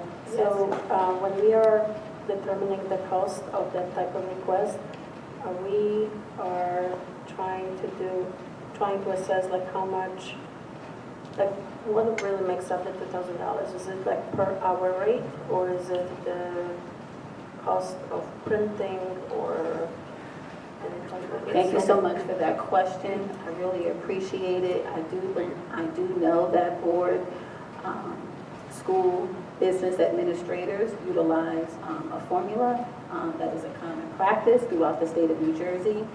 And any further discussion about that matter is going to be, I will remand that topic specific to those calculations and the Oprah request to take place at our OFF committee meeting. And Board Member Carlson and Board Member Phelak, we appreciate these inquiries, and you will submit them individually, of course, to your board chair, which is Second VP Todd, who will follow up with you accordingly. Thank you so much. All right, so now we will transition to our committee and representative report, starting with the NTEA President, Jim Dolan.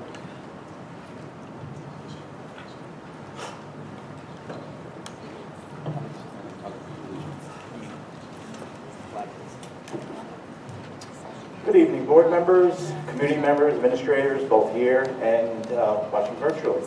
Thanks to our live stream. I got a short report tonight. Just wanted to reach out and share some information about our virtual read aloud series that we're continuing with. We had just a recent one on January 17th, not too long ago, titled Just Help, How to Build a Better World. Just a little title there of the book, so you can all see. And you can see, as per our discussion before, that it's a very diverse book showing lots of mirrors and windows into diversity of the book. So that was a fun one, well attended. The other one, we have another one coming up next, is February 15th. And that book is titled Carter Reads the Newspaper. So that one's coming up as well. And any of the students, and obviously parents along with them attending, will receive a copy of the book and take home with them afterwards as well. So we do have one about every month, so I just wanted to highlight some of the other ones coming up. The other exciting thing and successful thing I wanted to share was our job fair, which took place on January 12th. It was our first annual job fair. It came from a topic and discussion at our district leadership team meeting. From there, our HR director, Kelly Mattis, worked with the equity team and put together, in the whole equity office, a wonderful night that was so well attended, well advertised. It's something we all worked on together as a group, collaboratively, from the beginning to the end. And it ended with over 60 people attending the job fair.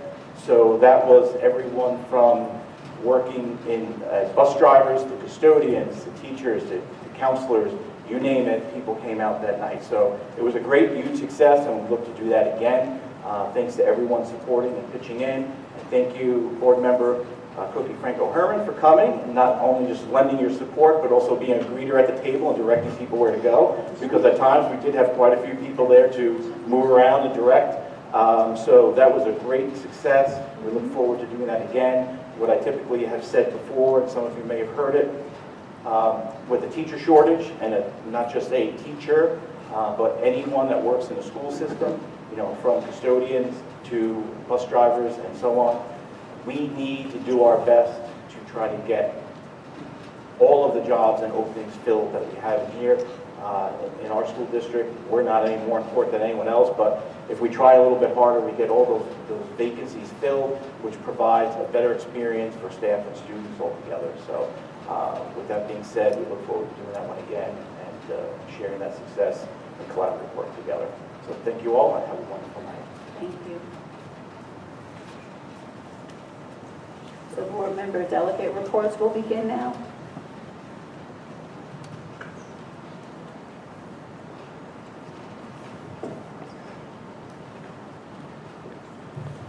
We're hearing none. We have reached the part of our agenda where we'll hear our Board of Education Committee report, starting with the Assessment, Curriculum, and Instruction Committee. So it is a pleasure to continue to serve as the chair of the ACI Committee this calendar year. The Assistant Superintendent, Damian Papa, is the co-chair. We conducted a hybrid meeting, both virtual and in-person participation, on Wednesday, January 11th, beginning at 8:30 a.m. At the beginning of the meeting, the Director of Equity, Data, and Accountability, Stacey Young, reported on the fiscal year 23 Start Strong student performance outcomes as she presented earlier this evening to the meeting participants and was receptive to feedback. Thank you again, Ms. Young, for your ongoing excellence. Next, the supervisor of Visual and Performing Arts. That would be a great promotion, Mr. Warshawski. Adam Warshawski put forward a proposal consisting of details of a band and orchestra concert tour on the island of Oahu, Hawaii. The proposed travel dates are April 2nd, 2024 to April 9th, 2024. Because the tour will take place during the district spring break, the students will miss no more than 2 days of school. The 15 months advance request for approval provides ample time for fundraising opportunities, especially for those students and/or families who may require financial assistance. The itinerary includes performances at the La Jardin Academy, Remember the Heroes concert at Pearl Harbor, which includes a wreath and trophy presentation and the tour of the Pearl Harbor historical sites, exposure to the history of Waimea, Aloha Stadium swap meet concert, and more. Hawaii was selected for not only its delightful destination appeal, but also for the depth of the educational opportunities it yields. The concert tour will envelop within it a rich experience around the state's historical relevance, as well as directly align with the district's diversity, equity, and inclusion initiative, with students learning about the Oahu cultures, as evident with the visit to the Polynesian Cultural Center. Moreover, Montgomery students will strengthen their musical acumen by joining with the La Jardin Academy and Kamehameha Schools, Kapalama campus, and excuse my mispronunciation, engaging in workshops and joint performances. The final cost of the trip, determined by the number of student signups, is yet to be determined, but will not exceed $3,499. The cost includes oversized equipment fees, air and ground travel costs, lodging, meals, gratuity, district nurses, compensation, venue admissions fees, and security. Trip payments will be accepted over time beginning February 23rd through to February 2024. There are roughly 300 students enrolled in those courses at the high school, and after a review of past concert tours informs us approximately 200 students will sign up for this trip. Safety precautions such as hiring a personalized security, a district nurse attending, and chaperones consisting of MHS faculty only further ensures the safety and well-being of all participants. A parent meeting is scheduled for next Tuesday, January 31st, to review the concert tour details. And finally, the counseling director, Corey Gaylord, discussed the draft of the annual portrait of a graduate presentation. After vigorous deliberation at the December 2021 ACI meeting on recommended revisions, Ms. Gaylord updated the report for presentation at a BOE meeting early last year. We were excited then to see what she created and look forward to seeing her presentation this year. Thank you, Ms. Gaylord, for your consistent diligence and open-mindedness. So this concludes my ACI report. Do board members have any questions or comments at this time? Yeah, I have one. Board Member Carlson? This is the one I was going to bring up in executive. So Yes, we can thank get you. out here. So if 200 students go on this, and it's about $3,500 per student, That's an estimation based on past practice. Sure. That's about $700,000. And also, I guess it said here that it'll try to be covered by fundraising and student payments. I'm curious, one of two questions. Mm-hmm. What do you suppose is the out-of-pocket from our budget on this afterwards? That was one question. And the other one is being from the... Let me just answer the first question first. Superintendent McLaughlin, I believe there is no out-of-pocket cost for the district. This trip is fully funded by whatever the final cost for the trip will be to the families. So this is zero cost to will be assessed to the district's budget. $0. It is fully funded by the payment amount. And your next question? Well, the other one is maybe not as important now, but being from the Midwest, I wonder why we don't go to Des Moines, Iowa sometimes. It's not as exotic, but yes, that's some good stuff.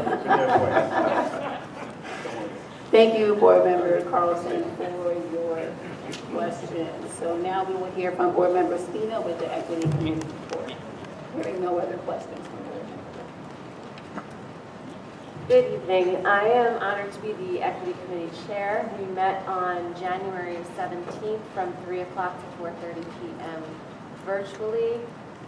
We went through introductions and talked through a bit of how the history of the Equity Committee has become the newest standing committee for the board.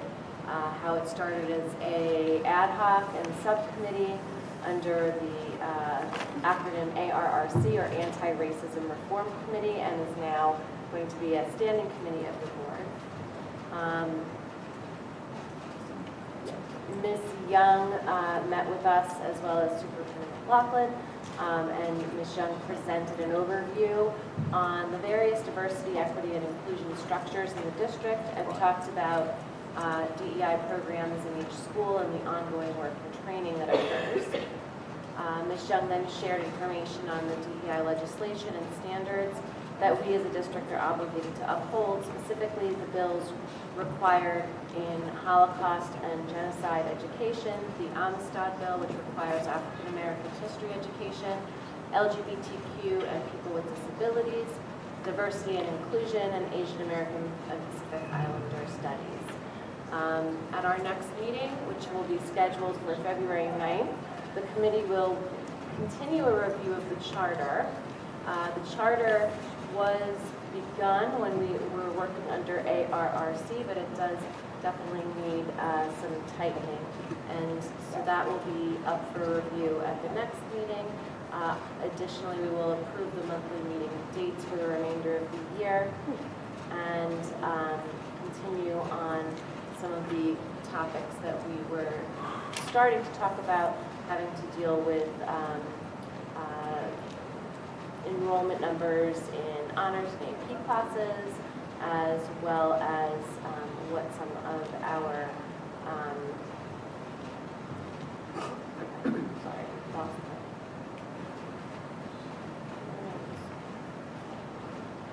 well, there's a plethora of responsibilities as we were discussing that equity really kind of is a through line throughout the ACI, PCC, OFF, and other standing committees. So continuing to see how we can be a support to the district and to the other committees in that work.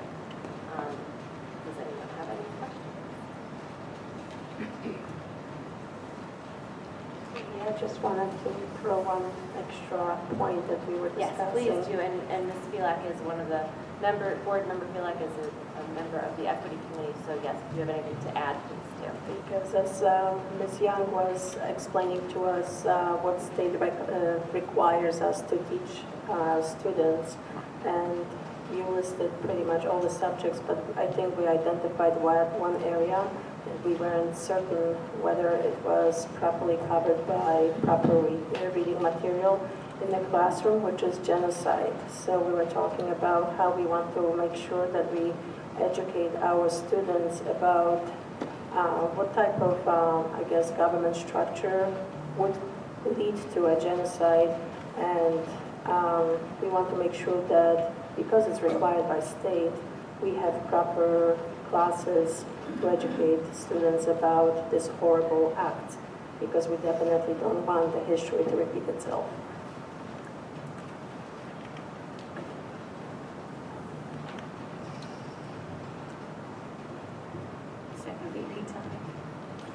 Thank you, Madam President. The OFF committee met on Friday, January 13th, our lucky day. We reviewed the current OFF charter, and committee members were asked for their input, and here none, no changes were made to the charter. Acting Business Administrator Tom Venanzi provided an update on the fiscal year 24 budget development process.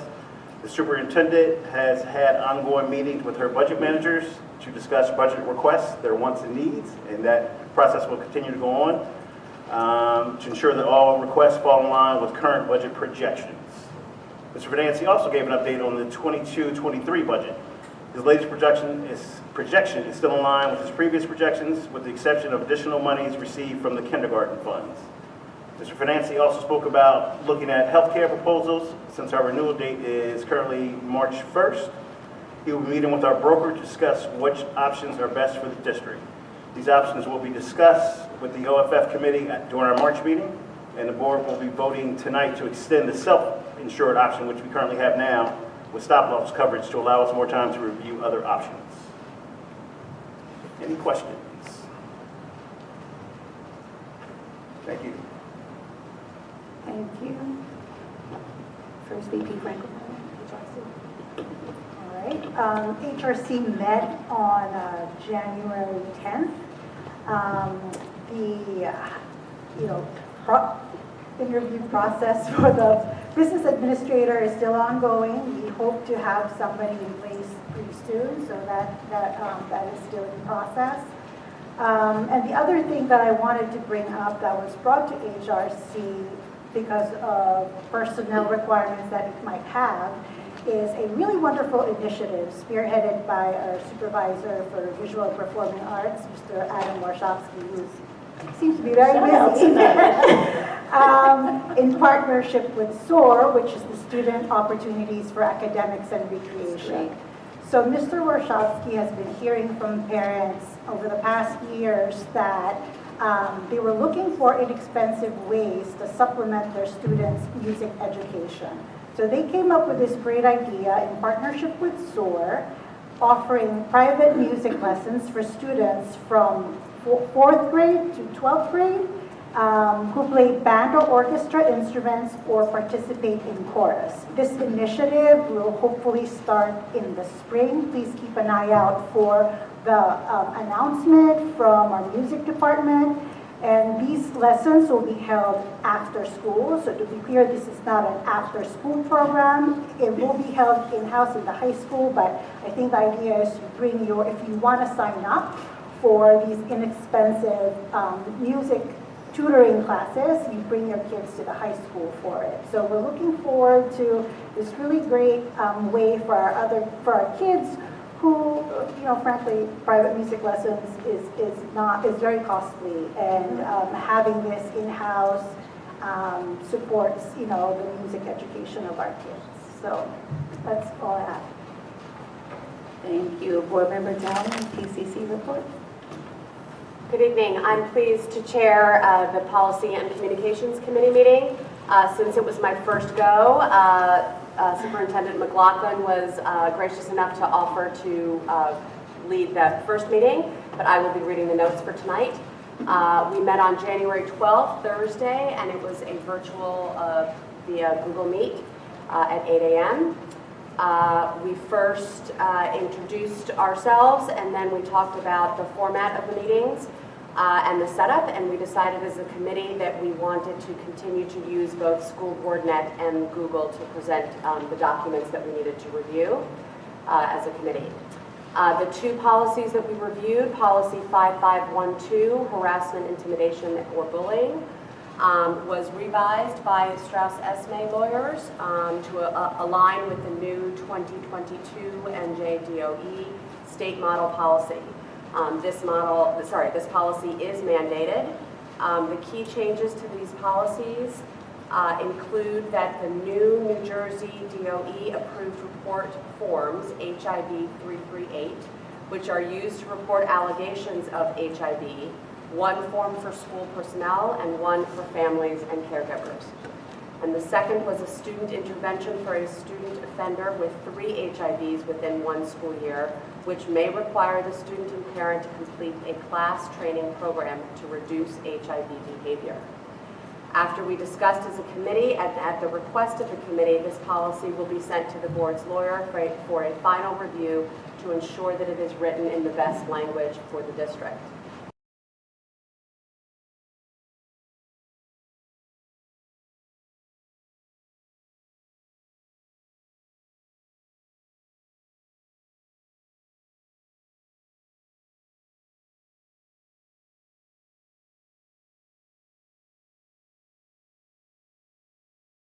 And the 3 areas that we talked about was the PCC meeting schedule, full day kindergarten, and communication in general. Moving forward, our PCC meetings, we all agreed will continue to meet on Thursdays at 8 a.m. via Google Meet, and that will take place before the first BOE meeting of every month. The first and second reading of the policies will continue to be once a month on the second board agenda, and that happens to be when there are 2 meetings in a month for the board. In terms of communication about full-day kindergarten, Superintendent McLaughlin held an on-site meeting at the Early Childhood Center with Principal Dan Van Heis. Is that right? Okay, sorry. Special Services Supervisor K-4 Jen Belmont, and BA Tom Venanzi, Facilities Director Mike O'Neill, and Assistant Superintendent Damian Papa, and the architect to review room size, etc. Presently, we have a lease with the Y who is providing our wraparound program. The lease ends this year, and we are working with the Y to use half of the building while work is being done on the other half, and then there'll be a flip-flop. Is that correct? Okay. OHES has announced that full-day kindergarten registration will take place online from February 6th through February 24th, 2022. A link for this information is on the main page of the district website. Having early registration will also give us an idea of enrollment numbers for the 2023-2024 school year. Superintendent Communications Committee, an internal district meeting has already taken place with the key administrators from each school. The method of communication for each school was shared, and Superintendent McLaughlin also held a PTA president's meeting that included the communications topic. The PTA would like information about more events shared, for example, things like dances and Spirit Week, and eventually parent reps will be invited to participate in the committee so that a survey can be developed. The target date for the survey is set for late spring. Future policy review, the committee would like to review policies that are not necessarily mandated for review, but encompass topics that are timely and relevant to the community, such as social media, so that will be on our agenda forthcoming. And I will forward that policy to Superintendent McLaughlin to place on our upcoming agenda. And I think that's it. Thank you. Any questions? Yes, I do have one, Madam President.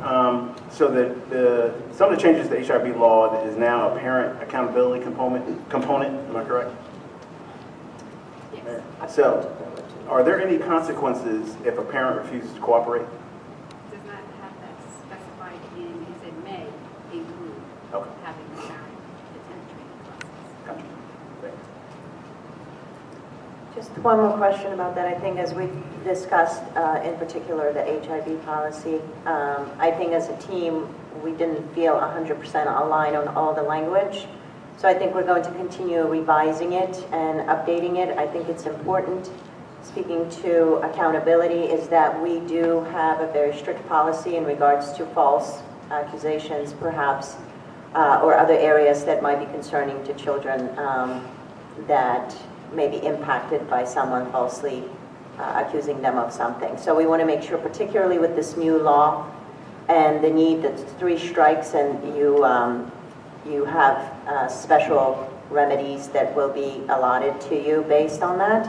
I think it's very important, as we discussed in our committee, is to have accountability on both sides, the victim as well as the person who is blamed for the HRB. So we want to make sure we have very clear language in that, and I think that's what's pausing us on the policy. Any other questions? All right.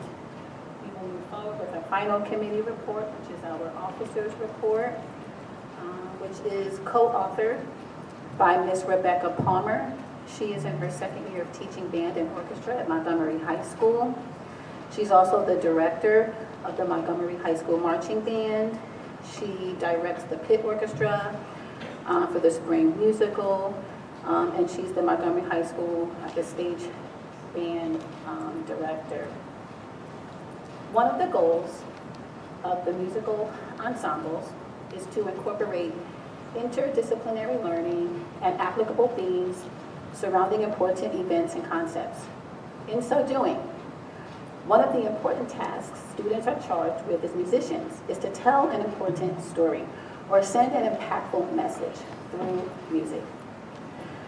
I was absolutely blown away while attending the high school's musical winter concert with Superintendent McLaughlin and Principal Pino Beatty. The piece of the program titled "Of Our New Day Begun," a part of the wind ensemble, brought me to tears. It was particularly moving, thoughtful, endearing, and I connected to the piece in a profound way. The students were absolutely remarkable last week. The piece's author, Omar Thomas, is a young up-and-coming professor and composer, professor of music at the University of Texas at Austin. He was invited to compose a piece in response to a heinous act of violence that claimed the lives of 9 congregants engaged in Bible study at the Emmanuel African Methodist Episcopal Church in Charleston, South Carolina in June 2015. As with any tragedy, the magnitude and weight of emotion in the aftermath of such an event is significant and brings up many feelings that were audible throughout the duration of the piece. I heard and felt moments of extreme grief, pain, and anger. In fact, I was told by Ms. Palmer that night that many instruments frequently personify a cry for help. The piece reminded me of so much: to honor grief, to think about what the church means to me. The pain felt much deeper because it happened in a church. The church is and always has been the center of African American life, a place to call our own in a too often hostile world, a sanctuary from so many hardships. Over the course of centuries, Black churches served as hush harbors where slaves could worship in safety, praise houses where their free descendants could gather and shout hallelujah, rest stops for the weary along the Underground Railroad, bunkers for the foot soldiers of the civil rights movement. Churches have been and continue to be community centers where we organize for jobs and justices, places of scholarship and network, places where children are loved and fed and kept out of harm's way and told that they are beautiful and smart and taught that they matter. That's what happens in church. But conversely, I also heard and envisioned moments of triumph, forgiveness, unity, and relief. The piece concluded with a call to action. What can we do? Where do we go from here? Omar Thomas used a prolific and memorable melody borrowed from a song entitled Lift Every Voice and Sing. This creative license intertwined all of the emotions felt by the families and friends of the victims, the Mother Emanuel community, the world, and subsequently myself last week.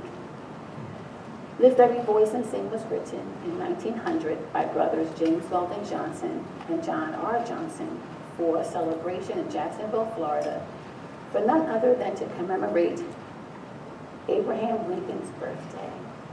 Lift Every Voice and Sing has over the years become an incredibly important work in the Black community and has been widely used in pop culture too. The lyrics are truly synonymous with that of an anthem, which has been a central concept in our learning of that piece. For example, the first verse reads, lift every voice and sing, to earth and heaven ring, ring with the harmonies of liberty. Let our rejoicing rise, high as the listening skies. Let it resound loud as the rolling seas. In this light, Ms. Palmer stated to me that night that the students were assigned to think about a song or piece of music that they would consider to be their own personal anthem. The responses were beyond anything she thought, and so many of them were vulnerable in sharing personal experience that they had or times that they have felt hardship. The Wind Ensemble students have been collaborating with folk in their effort in preparing for the piece of Our New Day Begun. Ms. Palmer and her students extended a huge thank you that night to a few dedicated educators who greatly helped them on their journey. So tonight we deliver a special shout out to Drs. Eric LaPrade and Colleen Sears, both of the College of New Jersey, who spent 2 classes with the students back in November of 2022 to explore themes, broaden the students' understanding of the intricacies of the piece, and to engage in deep conversations. And likewise, a special shout out goes to Mr. Jeff Woodworth, one of Monty's talented choral directors, for working with Ms. Palmer and the students on the vocal part put into developing the piece.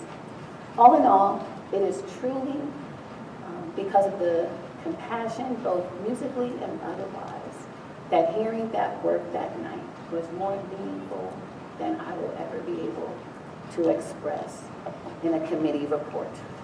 So at this time, the Board of Education invites the audience to just enjoy a few small sample pieces of that evening. And if any of your children has taken any French classes, let me know what teacher you see.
The Montgomery Township School District has the best, if not one of the best, musical programs for students in the country. In the country.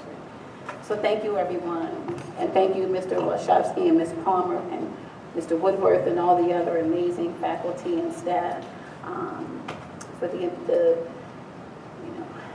dedicated and awesome work that you do and that we see in the outcome of those types of performances. So thank you. All right, so it's at this time it's recommended that the Board of Education approve the minutes of the following board meetings. Number 1, December 13th, 2022 executive session meeting, as well as the business meeting, same date. Number 3, the January 3rd, 2023 executive session meeting, as well as the organization and business meeting of the same date. I'd like a motion at this time to approve the aforementioned Board of Education meeting minutes. So moved. Second. Great, all in favor? Aye. Oh, we need a roll call for this. Okay, I apologize. Acting Board Secretary Palumbo, roll call, please. Mr. Carlson, Yes. Ms. Dowling, Yes. Ms. Phelak, Yes. Ms. Franco Herman, Yes. Ms. Spina, Yes. Mr. Todd, Yes. Ms. Woleka Jernigan, Yes. Dr. Spence Wallace. Yes. Motion carries. Thank you, that motion carries. Now, the Board of Education acknowledges the correspondence published on pages 3 and 4 on tonight's agenda. Now, we've reached the part of our agenda the second time for public comment. So members of the public are allotted one opportunity to address the board regarding the action agenda items only for up to a maximum of 3 minutes during this period of the meeting. All comments or questions must be directed to the board president. The board president may need to refer an issue to the superintendent if the particular issue has not been handled through the appropriate chain of command within the school district before coming to the board for a response. Responses may be provided at the end of this session.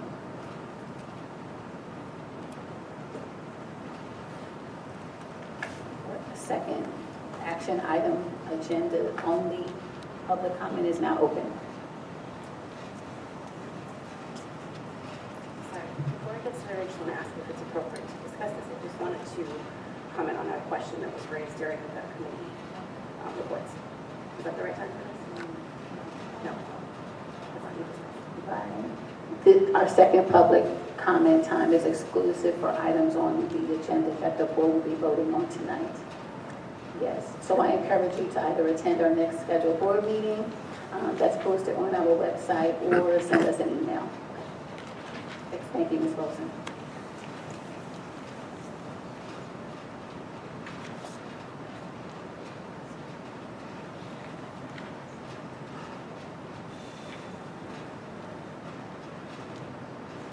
Any other community members?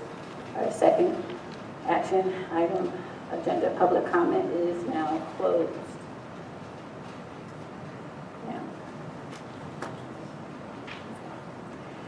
as determined during our executive meeting this evening, the Board of Education agreed to table HIB number 239229. As such, this item will not be voted on tonight. All right.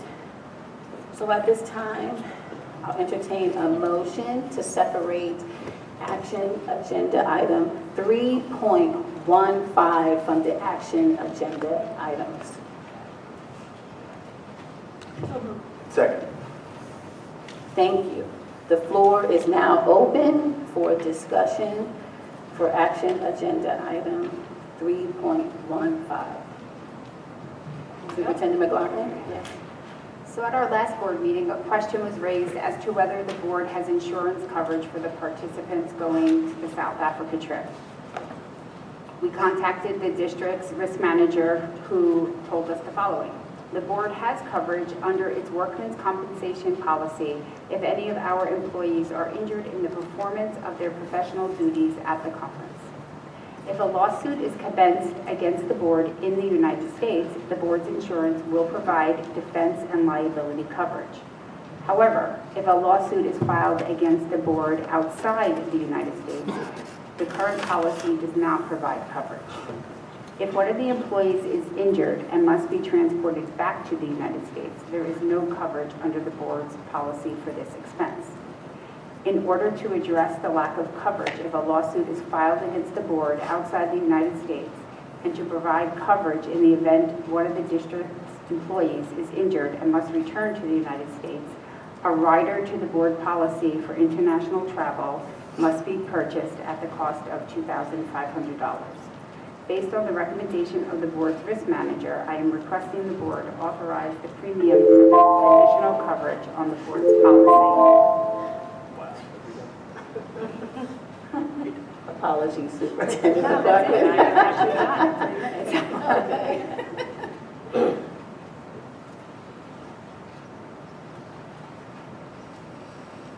Any questions or comments to Superintendent McLaughlin? Board Member Spina? I have a question of whether or not that is for all international Yes. trips. Is that a rate per year? Or It is an annual rate that will begin prior to that trip and the day, like 1 year later, the day before the start of that. So it'll be February, I don't know the exact date off the top of my head, let's call it, yeah, February of 2024. So if any staff member were to travel, this is for staff, right? Staff, students, not Students, no. That's a different, we have different coverage for that, right. And so if any faculty member were to travel internationally for purposes under their role or responsibilities, for example, prepping and planning for a future trip, that would also be covered, like that would give them additional coverage. Yes.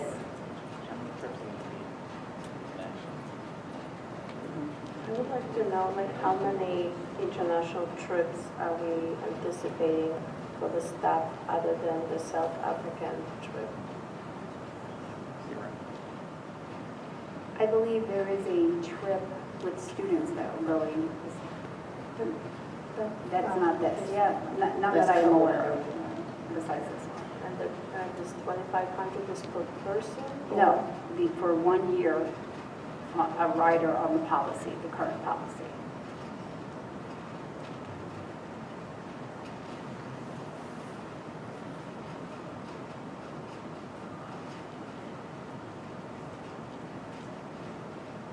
Is there a agenda for that trip as well? Because usually when there's conferences, we kind of have a sense of what's going to be discussed. I know that the professor was discussing the fact that Montgomery will be presenting some of your findings and how we manage our school district. Is there anything available to us to take a look at what you guys will be participating in? Yes, there is an agenda that can be provided to all the board members, and more than likely it'll be included in our February newsletter. You're welcome. Any other further comments or questions pertaining to action agenda item 3.15? Okay, hearing none. Roll call, please. Acting Board Secretary Palumbo. Sure, I'd like to move that we remove, or we pull out 1C as well. We're going to vote on. No, we're only voting on action agenda item 3.15. You can pull out when we do after our next motion. Thank you. Mr. Carlson? Yes. Ms. Dowling? Yes. Ms. Phelan? I actually oppose this trip, so I vote no. Ms. Franco-Herman? Yes. Ms. Spina? Yes. Mr. Todd? Yes. Ms. Moleka Jernigan? No. Dr. Spence Wallace? Yes. Motion carries.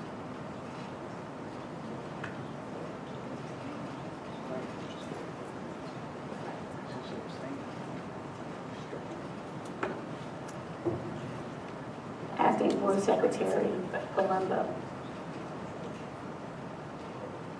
Mr. Carlson, you're going to pull out 1.1C? 1.1C.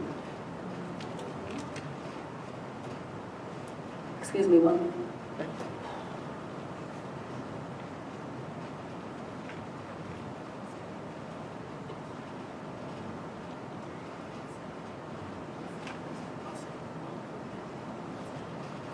Dr. Spence Wallace will be abstaining from 3.15. The motion still carries.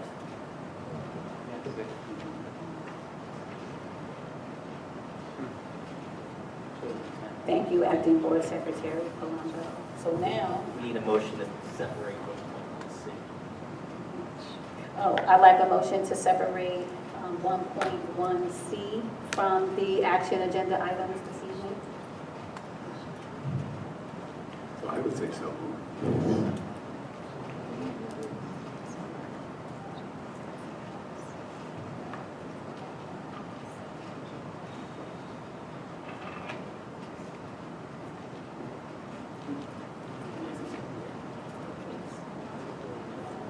So, Mr. Carlson, I'm going to withdraw that. you can either vote yes, no, or abstain. I'm going to withdraw the motion presented to the floor. Board Member Carlson knows how to vote when we vote on all of the designated action agenda items, because he's going to vote no for that single item and any others. Yes. True. So Thank you. So just for clarification, he wasn't going to pull it for discussion, he was just going to pull it for himself to vote. Okay, so there Correct. was no need for a That's the motion reason for the that. motion was withdrawn. All right, thank you. And explained to Acting Board Secretary Palumbo. So now I'd like a motion to approve the action agenda items 1.1 to 4.3 with the exception of 3.15. So moved. Second. Roll call, please, at this time. Sure. Mr. Carlson? No. No, just on 1.1C. 1.1C. Yes to all, Yes. no to 1.1. Yes, I thought we just did that. Yes, to We have to clarify that for the record. Ms. Dowling? Yes. Ms. Felak?